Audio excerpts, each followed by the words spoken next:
Bistvene prvine programa so tri. Prva je kakovost in avtonomija. Kakovost šolstva se meri po kakovosti učiteljev in ravnateljev. Zato je nujno potrebno spremeniti program študija, ki ga imajo učitelji, uvrstiti bistveno več prakse v sam študij in dodati nove kompetence, znanja.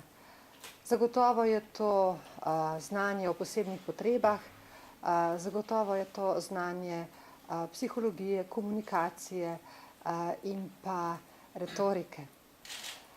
Učitelji, najboljši učitelji so tisti, ki lahko spremenijo šolstvo na bolje. Prav tako so to ravnatelji. Tudi ravnatelji morajo biti izbrani po načelu strokovnosti, vse pa mora biti povezano z odgovornostjo. Avtonomen učitelj je tisti učitelj, ki nima vsega predpisanega. Ne samo zmanjšati število predpisov, jih združiti v večje pravilnike, bistveno je spremeniti filozofijo. To pa pomeni, da lahko kakovosten učitelj, odgovoren učitelj odloča o strokovnih stvareh.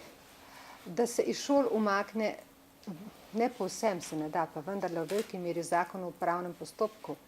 Ocena ni odločba, ocena je strokovna odločitev in prizadevanje dveh, učitelja in učenca, dijaka. To je ena od pomembnih prvin tega programa. Druga pa seveda vrednote, trajnostni razvoj. V stavbah, ki so prilagojene novim organizacijskim potrebam in tudi postavljene, zidane drugače, seveda na trajnostni način, se mora odvijati bolj fleksibilen proces učenja. Mi imamo zelo, zelo rigiden sistem napredovanja, sistem vključevanja v razrede, v letnike. To ne odgovarja otrokom s posebnimi potrebami. To ne odgovarja nadarjenim. Nadarjeni potrebujejo drugačen sistem. In ta sistem je treba prilagoditi tem in vsem. Modernizacija sistema.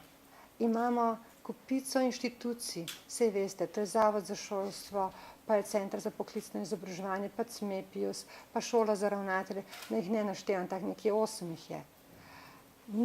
Mnoge naloge iz njihovih letnih delovnih načrtov se prekrivajo. To, kar je rekel dr. Zver, učinkovitosti zagotovo velja o prekrivanju nalog. Energija se razgublja. Potrebno je združiti to energijo, potrebno je združiti to znanje in narediti učinkovito ustanovo, ki bo v podporo šolstvu. Pa ne tako podporo, da bomo sedeli nekje v neki pisarni, pisali koncepte, temveč ta zavod ali ta agencija mora biti ves čas prisotna v praksi, med učitelji, med učenci, širiti dobre prakse, povezovati jih in iz tega znanja potem delati nove koncepte. Fleksibilen sistem, inovativen učitelj, avtonomen učitelj in odgovornost so temeljne točke tega programa. Več o programu pa boste lahko, več samega teksta pa boste našli na spletni strani, lahko pa tudi potem še kaj vprašate. Hvala.